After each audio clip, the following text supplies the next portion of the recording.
हम लोगों ने 2 के सारे पार्ट कंप्लीट कर लिए थे। चल देंगे तीसरे क्वेश्चन पर। तीसरे क्वेश्चन में 2-2 क्वेश्चन के पेयर दिए गए हुए हैं, जिसमें से हमको केवल एक क्वेश्चन करना है। 2 क्वेश्चन है तीसरे क्वेश्चन में, एक अथवा वाला और एक तीसरा क्वेश्चन। तो पहला वाला देखते हैं। 3 नंबर पे क्या लिखा हुआ है? 2 घनों जिनमें से प्रत्येक का आयतन 64 सेंटीमीटर क्यूब है के संलग्न फलकों को मिलाकर एक ठोस बनाया जाता है। प्राप्त घनाभ का पृष्ठीय क्षेत्रफल ज्ञात करना है। तो घन है वो भी कितने? प्रश्न नंबर 3 घन है 2, जिसका आयतन क्या है? घन का आयतन, घन का आयतन दे रखा है 64 सेंटीमीटर क्यूब। हाँ जल्दी आओ, ये जगह पड़ी है, टाइम से आया करो, भगा देंगे।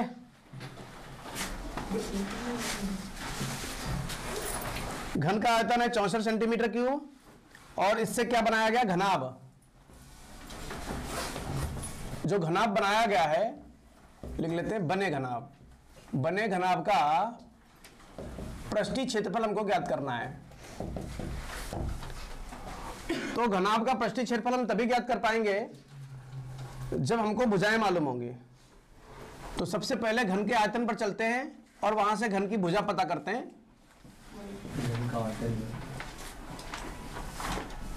घन का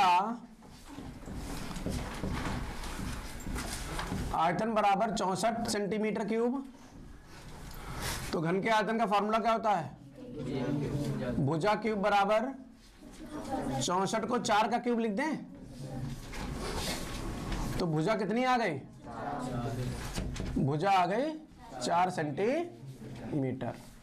अब आकृति बना लेते हैं, तुरंत पता चल जाएगा। देखिए कि हमारे पास घन है, इसी घन में घन और मिला दिया गया। तो क्या घनाभ नहीं बन गया? बन गया घनाभ।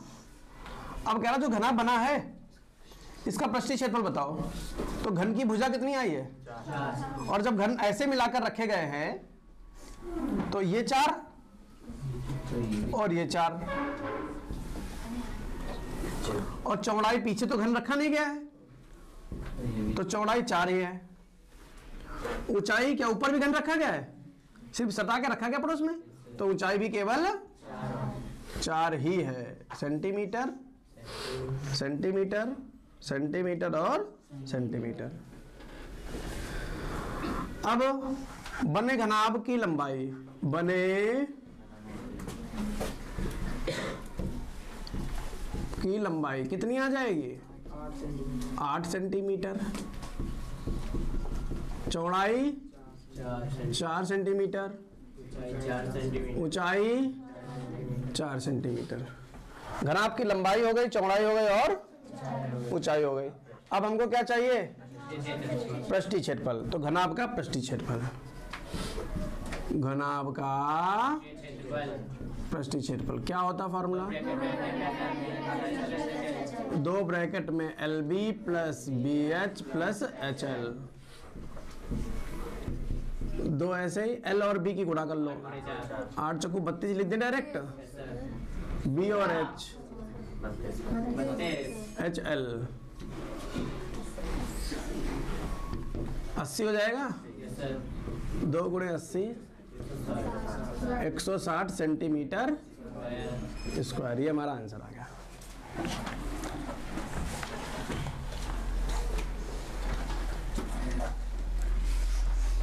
इसका अथवा वाला देखिए।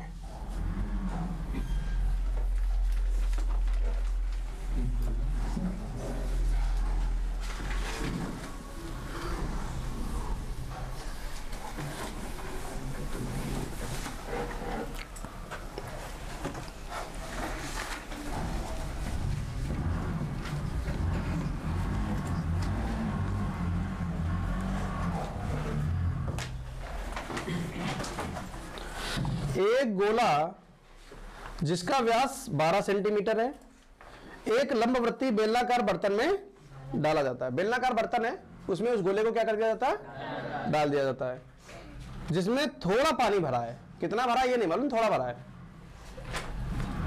यदि गोला पानी में पूरा डूब जाता है, और गोला जब डाल रहे हैं तो पूरा डूब गया पानी में, तो बेलनाकार बर्तन में पानी की सतह 3 सही 5/9 सेंटीमीटर बढ़ जाता है। यानी जो पानी है वो कितना ऊपर उठ जाता है? 3 सही 5/9। तो बेलनाकार बर्तन का व्यास ज्ञात कीजिए। तो हम क्या करेंगे, सबसे पहले बेलन बना लेंगे।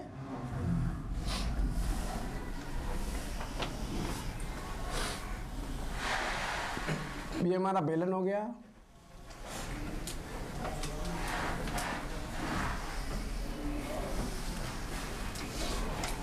इस बेलनाकार बर्तन में कुछ पानी भरा हुआ, मान लिया इतना पानी भर गया, इतना पानी भरा हुआ है।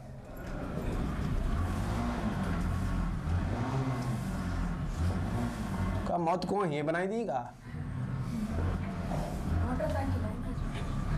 अब एक गोला है हमारे पास,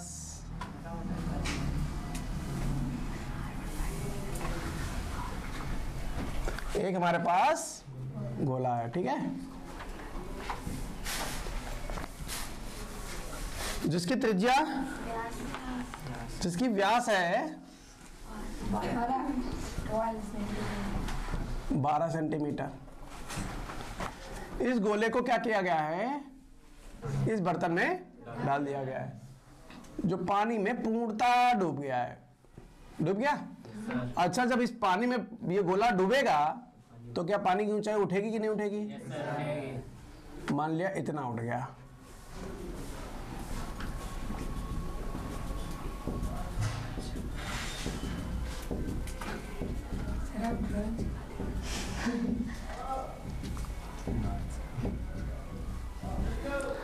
और ये पानी की सतह कितनी ऊंची उठी है? 3 सही 5/9 सेंटीमीटर। इतनी ऊंचाई इसकी उठ गई है। यहां तक बताएं, कोई समस्या? बेलनाकार बर्तन का व्यास ज्ञात करना है, तो सारा मैटर लिख लीजिए कि भैया हमारे पास जो गोला है, गोले का व्यास कितना है? 12 सेंटीमीटर। गोले का व्यास 12 सेंटीमीटर, त्रिज्या 6 सेंटीमीटर, उठे पानी की ऊंचाई, उठे पानी की ऊंचाई 3 सही 5/9 सेंटीमीटर। ठीक है, माना बेलन की त्रिज्या x मान लें। माना बेलन की त्रिज्या x सेंटीमीटर। ठीक है, अब तुरंत आपके पास साइंस का कॉन्सेप्ट कि जब गोला उसमें डुबोया गया है, पानी उठा है, तो कितना पानी उठा होगा? जितना गोले का आयतन होगा। गोला डुबोया गया ना, तो जितना गोले का आयतन होगा उतना ही उठे पानी का आयतन होगा। तो लिखेंगे चूंकि गोले को पानी में डाला गया है, इसलिए चूंकि गोले को पानी में डाला गया है, इसलिए उठे पानी का आयतन बराबर गोले का आयतन। उठे पानी का आयतन बराबर गोले का आयतन। बोलो नहीं, बराबर गोले का आयतन। अच्छा, उठे पानी का आयतन, पानी किसमें उठ रहा है? तो बेलन का फार्मूला लगा दीजिए, पाई r स्क्वायर h। गोले का आयतन 4/3 पाई r क्यूब। पाई से पाई कांस्टेंट वैल्यू काट दीजिए, बाकी मत काटना, ठीक है ना। तो यहां पर r का मान कितना है? उठे पानी का आयतन 6/6। उठे पानी का आयतन यानी बेलन, बेलन में त्रिज्या कितनी है? x है। x गुणे x स्क्वायर है ना, गुणे h। h मतलब जितना पानी के ऊंचाई है ये 9 तिया 27, 27 5 32/9, 32/9 बराबर 4/3 पाई तो कट गया r क्यूब 6 गुणे 6 गुणे 6 x स्क्वायर बचा लीजिए, 3 दूनी ये कट गया और 4 गुणे 2 अभी काटना नहीं, हाँ गुणा गुणा मत करना, पहले ले आओ। 4 गुणे 2 गुणे 6 गुणे 6 हो गया, ये गुणे 9/32 गुणे का बट्टे में आ गया और बट्टे का 4 दूनी 8 होता है, 8 चक्कू 2 2 दूनी 4 2 तिया 2 एकम 2 2 तिया, तो x स्क्वायर बराबर 3 तिया 9, 9 ने तो x स्क्वायर बराबर 9 का स्क्वायर लिख दे, x बराबर 9। अतः गोले बेलन की त्रिज्या, अतः बेलन की अरे त्रिज्या लिख दो पहले, त्रिज्या 9 सेंटीमीटर, तो व्यास 9 दूनी 18 सेंटीमीटर। क्या समझ में आ गया?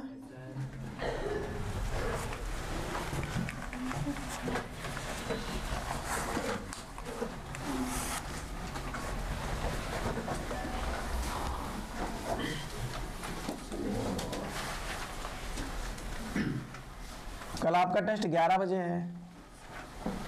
आप लोगों के पेपर बोर्ड वाले 10 फरवरी से 15 फरवरी के बीच में स्टार्ट हो जाएंगे।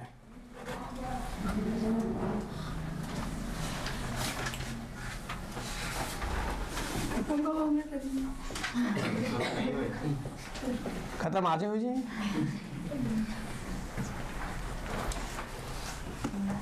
तो जो लोग मौज ले रहे हैं मौज लेते रहोगे बस। क्वेश्चन नंबर 4, ऊंचाई दूरी का क्वेश्चन आ गया। भूमि पर स्थित बिंदु x से ऊर्ध्वाधर टावर PQ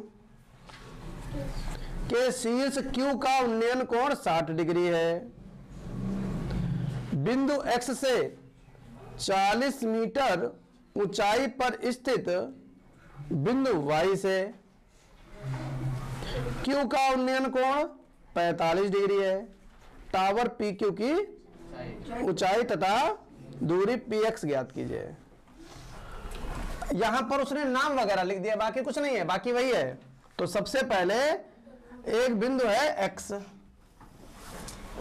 एक बिंदु है X, ऊर्ध्वाधर टावर PQ, तो टावर PQ बना लो। अब नाम बहुत ध्यान से रखना। PQ के शीर्ष Q, तो शीर्ष में क्या लिखोगे? Q, और आधार पर फिर कौन आ जाएगा? P। का उन्नयन कोण 60 डिग्री है। X से इस शीर्ष का उन्नयन कोण कितना डिग्री है? 60 डिग्री है। बिंदु X से फिर X पर आ गए, 40 मीटर ऊंचाई पर स्थित बिंदु Y से, तो X के ऊपर एक बिंदु है Y, यहां पर एक बिंदु है Y जो कितना मीटर ऊपर है? 40 मीटर ऊपर है। अब Y से Q का उन्नयन कोण 45 डिग्री है। Y से Q का उन्नयन कोण कितना है? 45 डिग्री है। ये वाला कोण 45 डिग्री है। क्या इतनी बात क्लियर हो गई? टावर PQ की ऊंचाई, माना टावर PQ की ऊंचाई अच्छा है, और PX की दूरी माना X है। ये 40 है, तो इसके सामने ये भी कितना होगा? अब बहुत ध्यान से, गलती जो सबसे ज्यादा होती है, ये दूरी कितनी बची?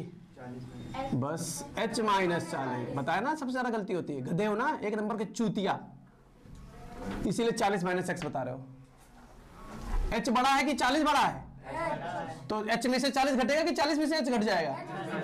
फिर क्यों 40 माइनस h बोल रहे हो? सबसे ज्यादा गलती यहीं पर होती है। जितने भी दुनिया के गधे हैं सब यहीं पर गलती कर देते हैं, क्वेश्चन खत्म हो जाता है। अरे यही तो थोड़ा बहुत दिमाग लगाना है इसमें। इसमें क्या है? इस क्वेश्चन में सबसे सरल क्वेश्चन होता है ऊंचाई दूरी का, केवल चित्र बना लिया, वैल्यू सही लिख दी, क्वेश्चन खत्म हो गया। अब जो नाम उसने नहीं दिए वो तुम अपने पास से नाम लिख लो, x हो गया, y हो गया, p हो गया, q हो गया, r अपने पास से बना लो। जो माना है वो यहां लिख दो, माना pq बराबर h मीटर और px बराबर x मीटर। ये दो बातें मानी है। सबसे पहले जब हमने पढ़ाया था तो आपको बताया था वो त्रिभुज ले लेते हैं जहां पर सिंगल वैल्यू हो। तो एक त्रिभुज हमको ये दिख रहा है एक्स पी क्यू, जिसमें x है और h है। h और x में एक संबंध बनकर आ जाएगा, तो हम यही त्रिभुज लेने वाले। तो त्रिभुज एक्स पी क्यू में, और इस कोण के सामने ये भुजा कौन सी है? लंब, और ये आधार। तो tan लेंगे, tan 60। क्या लेंगे? tan 60 बराबर लंब बटे आधार। लंब कितना है? h। आधार कितना है? x। आगे लिख दीजिए, क्योंकि tan थीटा बराबर लंब बटे आधार। tan 60 का मान √3 बराबर h बटे x। बटेगा तो h बराबर x √3। h और x में एक संबंध बनकर आ गया। समीकरण नंबर फर्स्ट। अब दूसरा त्रिभुज पिक कर लो, और त्रिभुज हमेशा समकोण पिक करते हैं। ये समकोण था, ऐसे ये भी तो समकोण है। त्रिभुज y r q, त्रिभुज y r q में एंगल कितना है? 45। इसके सामने ये लंब है और ये आधार है। अगर ये x है तो क्या ये भी x हो जाएगा? तो क्या लेंगे? tan 45। आपके पास लंब कितना है?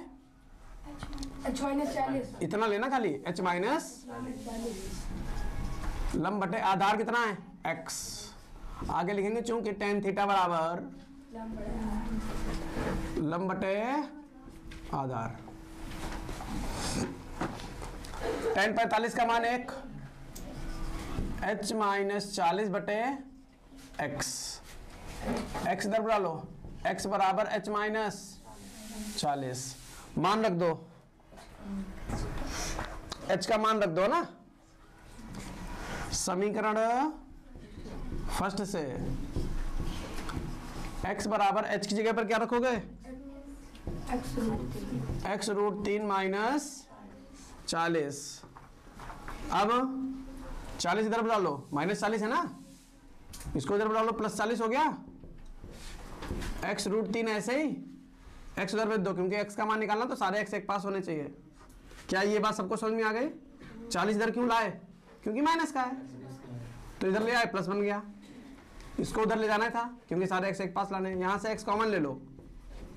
अब ध्यान से, थोड़ी कैलकुलेशन है 9th क्लास की।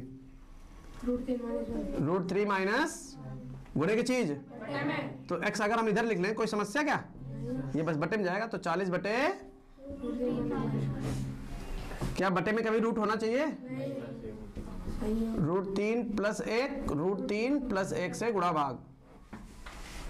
तो x बराबर 40 ऐसे ही, √3 प्लस 1 ऐसे ही, एक बार जुड़ रहा है एक बार घट रहा, माइनस के इधर भी वर्ग, माइनस के वर्गांतर, तो √3 का वर्ग। समझ गए? चलो और कहानी बढ़ाते हैं। x बराबर 40 ब्रैकेट में √3 प्लस √3 का वर्ग 3 माइनस 1। x बराबर 40 ब्रैकेट में √3 प्लस 1 बटे 2, 2 से कट गया 20 ब्रैकेट में √3 प्लस 1 मीटर। ये तो आ गया x का मान समीकरण फर्स्ट से। समीकरण फर्स्ट से, तो समीकरण फर्स्ट से h बराबर x √3, तो x का मान है 20 √3 प्लस 1 गुणे √3, ठीक है। तो h बराबर 20 √3 ब्रैकेट में √3 प्लस 1, अंदर गुणा भी कर सकते हो, ऐसे भी छोड़ सकते हो। ये आ गया हमारा आंसर, समझ गए।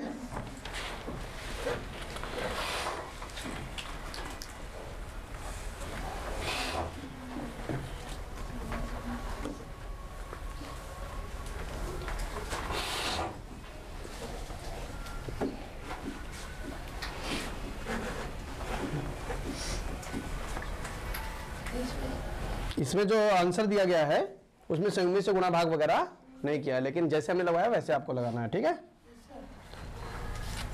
चलते हैं इसी का अथवा पार्ट, किताब का क्वेश्चन है और जो किताब में 3 बार क्वेश्चन आया था, याद है, जिसमें टाइम बताया था हमने, और ये भी याद करवा दिया था कि टाइम कितना बनता है, आधा टाइम बनता है।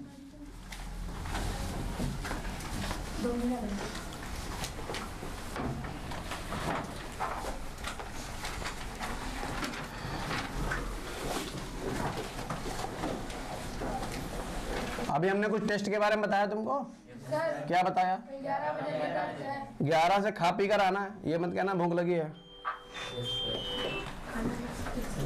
3 घंटे का टेस्ट है, जी का है का होगा गणित का। सच्ची मतलब हाँ, क्या मतलब पूरी किताब का?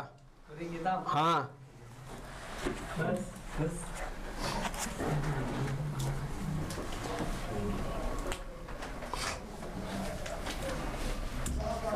चौथे का अथवा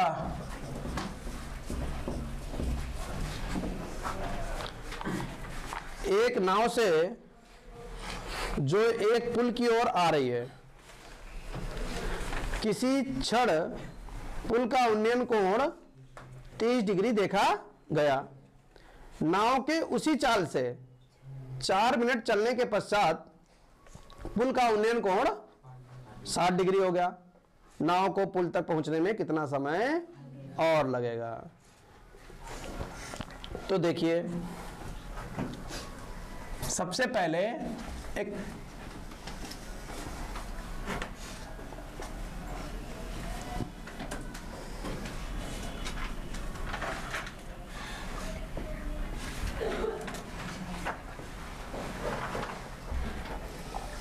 ये पुल है, ये और ये नाव है, और ये नाव किधर जा रही है? पुल की ओर। किसी क्षण जब देखा गया तो उन्नयन कोण कितना था? हैं? 30 डिग्री। भांग खा के बैठी हो क्या?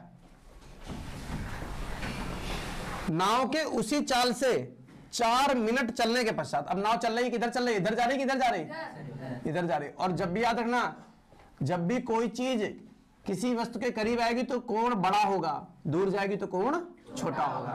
तो कोण देखो 60 डिग्री हो रहा है, इसका मतलब वो इधर ही आ रही है। मान लिया थोड़ी देर बाद ये यहां पहुंची, कितने मिनट बाद? 4 मीटर नहीं, 4 मिनट बाद। ये समय है, 4 मिनट बाद वो यहां पहुंच गए। अब जो उन्नयन कोण देखा गया 60 डिग्री। वो कितना था? 60 डिग्री। 60 डिग्री था। पुल तक पहुंचने में कितना समय और लगेगा? यहां पर पूछ रहा कितना समय लगेगा, तो हम मान लेते हैं ये दूरी हमारी x है। दूरी क्या मान ली हमने? ये दूरी क्या मान ली? y। इसका लगाने का कॉन्सेप्ट ही अलग है, बिल्कुल मेथड ही चेंज है। 4 बार 5 बार लगाओगे जाकर तो अपने आप हो जाएगा। 3 क्वेश्चन तो आपकी किताब में लिखे हुए हैं। तो यहां पर कह रहा है कि ये जो x दूरी है ना, ये चलने में कितना समय लेगी। ठीक है, अब देखते हैं। सबसे पहले नाम डाल लीजिए A B C D।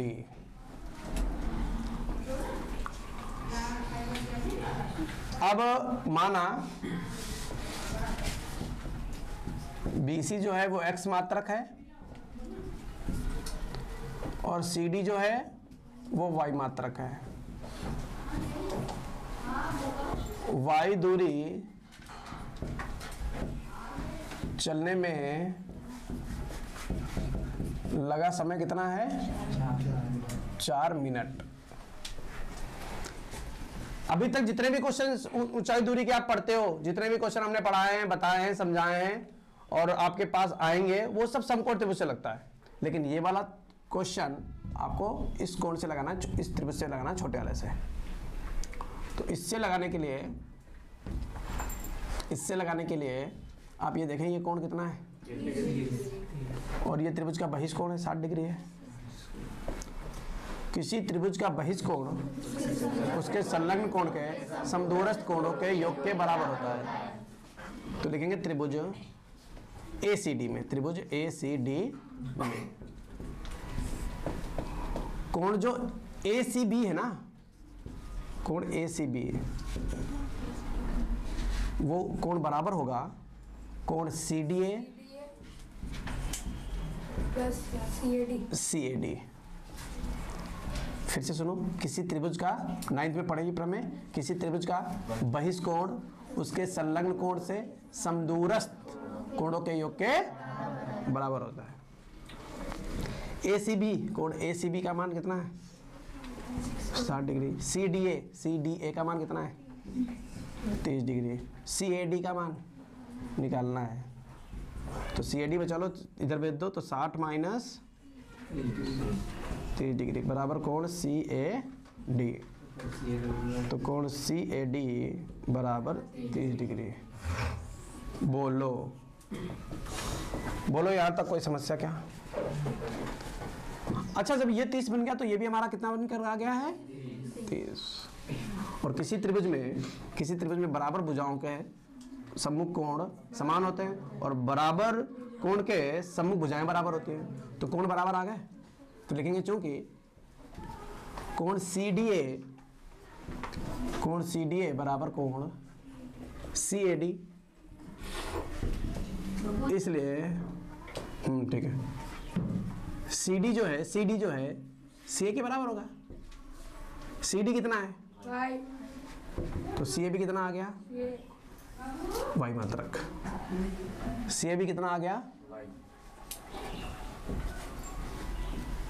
बोलो कोई समस्या? अब हम इस छोटे वाले त्रिभुज में आएंगे, इसमें, और y और x में एक संबंध बनाएंगे। y और x में एक संबंध बनाएंगे। एक एंगल मालूम है? इस कोण के लिए लंब है, तो ये क्या है? आधार। 90 के सामने ये क्या है? कर्ण। तो कर्ण और आधार क्या होता है? cos 60। तो त्रिभुज ABC में क्या लोगे? cos 60 बराबर आधार बटे कर्ण। क्या? आधार कितना है? x, कर्ण कितना है? y। चूंकि cos थीटा बराबर, लिख दीजिए आगे, आधार बटे cos 60 का मान, cos 60 का मान 1 बटे बराबर x बटे y। y को इधर भेज दे, तो x जो है y बटे 2 बन जाएगा। यानी हमें पता चल गया जो x है वो y का आधा है। यहां से क्या पता चल रहा है? जो x है y का आधा है। अगर y दूरी चलने में 4 मिनट लग रहा है तो x दूरी चलने में कितने मिनट लगेगा? 4 बटे 2 अर्थात 2 मिनट। पूरी दूरी चलने में 4 मिनट, तो आधी दूरी 2 मिनट। क्वेश्चन खत्म हो गया। अब थ्योरी में यही लिखना है, थ्योरी बना के लिखिए। चूंकि y दूरी चलने में लगा समय बराबर कितना?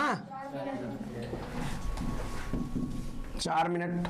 y दूरी चलने में लगा समय बराबर, इसलिए y बटे 2 दूरी चलने में लगा समय बराबर 4 बटे 2 अर्थात 2 मिनट। और y बटे 2 को ही क्या बोल सकते हैं?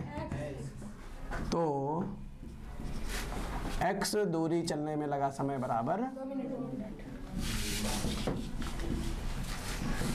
2 मिनट। आंसर आ गया 2 मिनट। वो मिल जाएगा बेटा, मिल जाएगा। कॉपी ले लेना इन लोगों से, अगर नाम मोबाइल हो, ठीक है। सर आप इस पर डालते हैं अपने चैनल पे? हाँ, अभी डाला नहीं है, डालेंगे, उसमें ज्वाइन कर लेना। आज आएगी एक वीडियो पहली वाली, क्योंकि बेटा अगर नोट करोगे ना तो फिर क्वेश्चन हो नहीं पाएंगे। नोट कर लेना, ना नोट हो पाए, चैनल से ना लिख पाना तो इन लोगों से कॉपी मांग लेना, किसी से जिनका हो, इनको दे देना कॉपी, ठीक है? वाली वीडियो भी नहीं आई थी आपकी? अभी डाली नहीं आज आएगी।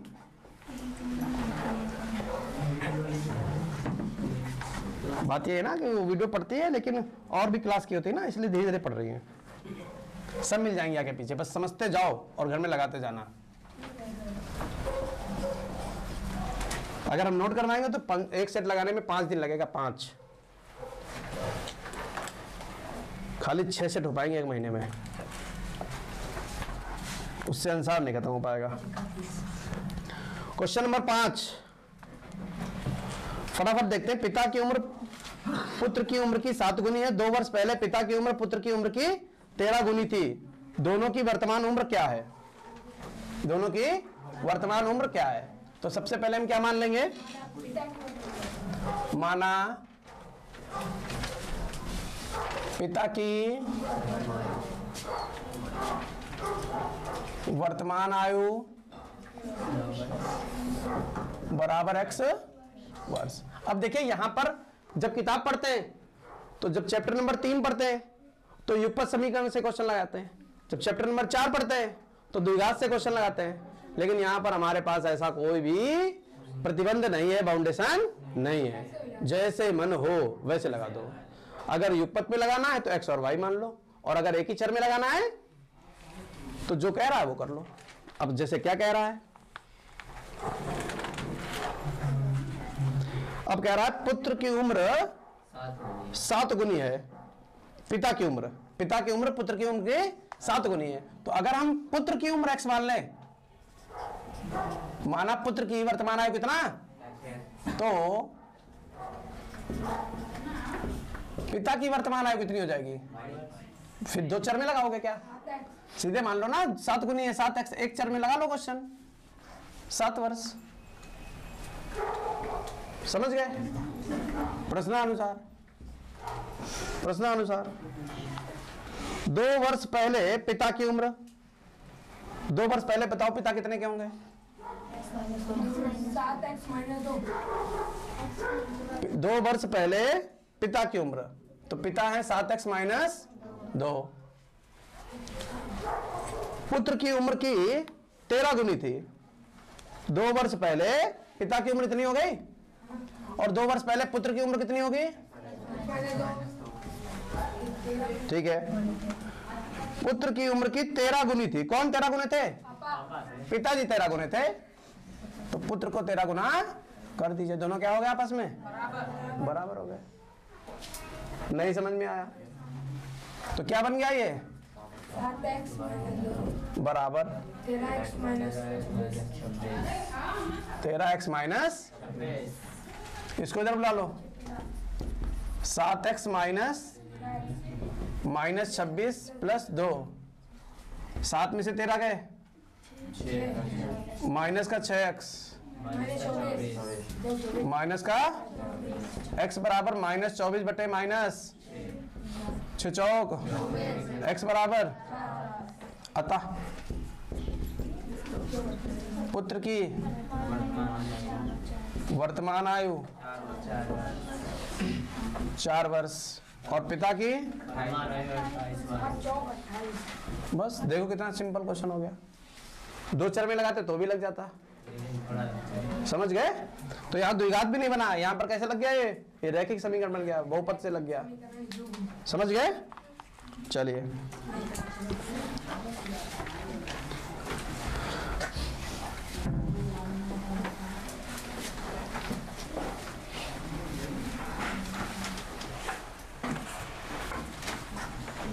पांचवे का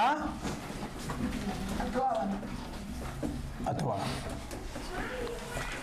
निम्न समीकरण युग्म को रैखिक समीकरण के युग्म में बदलकर हल कीजिए। तो कितना लिखा हुआ है? 10 + y 10 बटे + y + 2 × x - y 2/x minus y बराबर 4, 15/x plus y 15/x plus y minus 5/x minus y 5/x minus y बराबर 2। बराबर 2। ये समीकरण नंबर फर्स्ट है, समीकरण नंबर सेकंड है। अब पहले तो हम आपको ये बता देते हैं कि इस क्वेश्चन पर लड़ाई है। कुछ किताब वाले कह रहे हैं कि हमारे सिलेबस से हट गया है, कुछ किताब वाले कह रहे हैं ये सिलेबस में है, किसी अनसार्ड में है, किसी अनसार्ड में नहीं है। तो ऐसे क्वेश्चन जो लड़ाई कर रहे हैं वो हमें पढ़ने हैं। मनोहर रे में ऐसे क्वेश्चन हम लोगों ने पढ़ रखे हैं। तो अब देखो, बोलो नहीं, अब देखो यहां पर ये चाहे x प्लस वाई दिख रहे हैं और यहाँ 2/x minus Y 5/x minus Y, गुणांक तो बराबर है नहीं, तो अब बराबर कर लो, इसको बराबर कर लो। पहले 2 से 5 तो बनेगा नहीं, 10 बना लो और 5 से 10 बना लो, यहाँ 5 से गुणा कर लो और यहाँ, तो समीकरण फर्स्ट में किससे गुणा, और दोनों के चिन्ह अपोजिट है तो जोड़ेंगे 2 को, लेकिन किससे गुणा करेंगे, 2 से। चलो 5 दामा 50/x plus y plus 10/x minus y, 5 चक्कू 30/x plus y minus 10/x minus y बराबर 4। ये और ये खत्म हो गए, हर समान है, 50 30 डायरेक्ट जोड़ दिया, ठीक है, 24। x प्लस वाई इधर चला जाएगा ना, तो x प्लस वाई यहाँ आ जाएगा, 24 यहाँ आ जाएगा, 80/24 बराबर x प्लस 8 दामा 8 3। तो x प्लस वाई का मान कितना आ गया, 10/3, समीकरण नंबर 3। अब x प्लस वाई का मान उठाकर कहीं रख दो, यहां रख दो। समीकरण फर्स्ट में x प्लस वाई बराबर 10/3 रखो, 10 बटे x प्लस वाई का मान 10/3, 10/3, 2/x माइनस वाई बराबर, सबसे नीचे सबसे ऊपर 10 गुणे 3/10 प्लस 2/x माइनस वाई बराबर 4। 10 से 10 कट गया, 3 उधर जाएगा, 2/x माइनस वाई बराबर 4 माइनस 3, इसको पलट कर लिख दो, x माइनस वाई बटे 2 लिख दे, 4 में से 3 गया, 1 को पलट कर लिखोगे तो 1 ही रहेगा, बट एक चीज x माइनस वाई का मान 2, समीकरण नंबर 4। अब इन दोनों को क्या कर दो, जोड़ दो, समीकरण थर्ड प्लस फोर्थ जब जोड़ोगे तो क्या बन जाएगा, x प्लस वाई बराबर 10/3, x माइनस वाई बराबर 2, plus y minus y cut गए 2x, इनको जोड़ोगे 3 दूनी, ऐसे तो लिखोगे 2 प्लस 10/3, ऐसे तो लिखोगे 2x, 2 3 6, 6 10, 16/2 से 16 कितनी बार, x का मान, समीकरण थर्ड से, समीकरण थर्ड से, थर्ड में कितना है, x का मान है 8/3 प्लस y बराबर कितना है 10/3, तो y का मान आ गया 10/3 माइनस 8 तो y बराबर 2/3, ये आ गया y का मान। समझ में आ गया सभी को? तो भैया ये पहला सेट खत्म हुआ, कितने दिन लगे, 3 दिन। लेकिन एक बात ध्यान रखो कि जैसे जैसे सेट आगे बढ़ते जाएंगे वैसे वैसे आपके दिनों की संख्या घटती चली जाएगी। क्यों? क्योंकि जो क्वेश्चन एक बार करा देंगे वो सेम टू सेम वैसा आएगा तो क्वेश्चन छोड़ दिया जाएगा। नाव वाला क्वेश्चन करवा दिया अभी, अब 9 वाला क्वेश्चन पूरे आंसर में 50 बार आएगा तो क्या 50 बार लगवाएंगे? एक बार लगवा दिया। जो बेशरम टाइप के बच्चे हैं वो नहीं पढ़ेंगे, अभी भी नहीं पढ़ेंगे, जबकि उन्होंने देखा कि पेपर में क्वेश्चन पूछा गया है और आंसर का मतलब